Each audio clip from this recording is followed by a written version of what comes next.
The odds are out, and Stucknut's got them. The odds for the 2019 Smackoff did drop on Stucknut.com.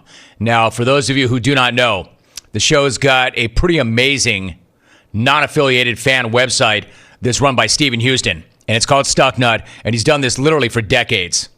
In addition to archiving every piece of audio ever, literally ever, and when I've got a question about the show, something that even I can't recall, that's who I go to. In addition to that, he also puts out his own Smackoff odds. I appreciate it because obviously I can't do it. I can't drop the odds, nor would I want to. But he does it, and it always inspires conversation every year at this time. And every year when he does it, somebody gets bent to hell about it and inevitably calls to say why it was such a bad idea and how Stucknut doesn't know jack and that he's a dope.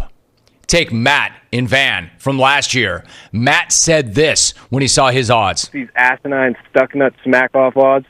This 40-year-old loser has done nothing but record your content for 20 years and put it on his own website, and that's somehow an accomplishment for this virgin. It's pathetic. All right, so that was Matt in Vancouver coming in hard. Like all this guy's done for the last 20 years is rip your content and put it on his website. What a virgin. So then Matt chased that with a 10th place showing. So probably, Matt, you should go ahead and phone in that apology or thumb out that apology to the nut anytime you want. This year, Steve-O has got Brad and Corona as the favorite to repeat. He's plus 200, meaning you lay a C note, you get 2 more back with the original bet. Lef is right behind Brad at plus 300. Hard to argue with the two guys that he's got on top. But arguably, the biggest surprise in the early odds, Caleb in Green Bay, third on the board. He's at plus 500. You can't even value bet the Walrus anymore because he's so far up there. It's pretty interesting. Beyond that, if you go down to 7th on the board, you get Mike in Indy at plus 700. There's some value in that, assuming Mike ever shows up ever again. And that's a big if. But I'm sure the wise guys or the sharps in the jungle are looking at Mike in Indy at plus 700. You know, it's not whether or not the guy can win. He's won. It's whether or not he shows up. Rick in Buffalo is plus 800. And if his real-time odds didn't move a single point after his call yesterday, maybe they're not going to. Well, I saw Stucknut posted his Smackoff odds the other night. And obviously that dope knows nothing about the show. He's got those 2 Canadian lames going off at 10-1. I wouldn't touch those hacks at 100-1. I've already referenced how pathetic Matt's top 10 list was last year. But Tyler's fit alarm gimmick doesn't get nearly the ridicule it deserves. That thing went over like a wet fart at a funeral.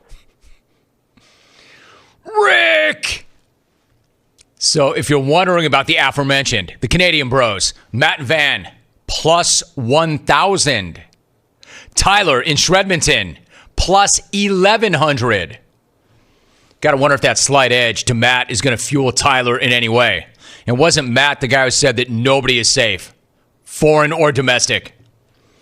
And of all the golden ticket winners, once you isolate them, Stucknut has got Jeff in Southfield with the best odds at plus 1,200. And then the huge drop-off to Dan in Denver. He is plus 2,000. At the bottom of the board, Trapper, plus 3,000. I'm Trapper, and you're not. Kind of fitting that the biggest horse racing junkie in the field would also have the longest odds. Speaking of long odds, yes, I'm well aware that the date for the Smackoff also happens to fall on World Giraffe Day, because the date of the Smackoff is June 21st, and June 21st is the longest day of the year, so naturally these long necks get their day on June 21st. I get it. Let me just say it right now. I don't need any giraffe family smack leading up to the event, and I sure as hell don't need it on the day of the event.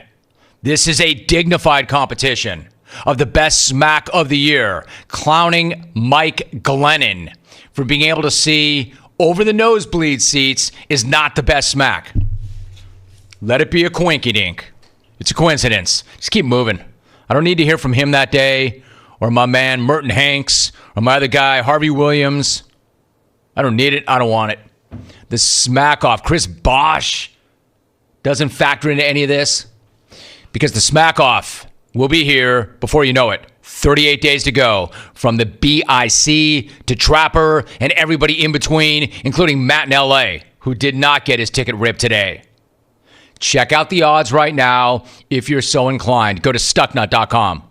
Stucknut.com.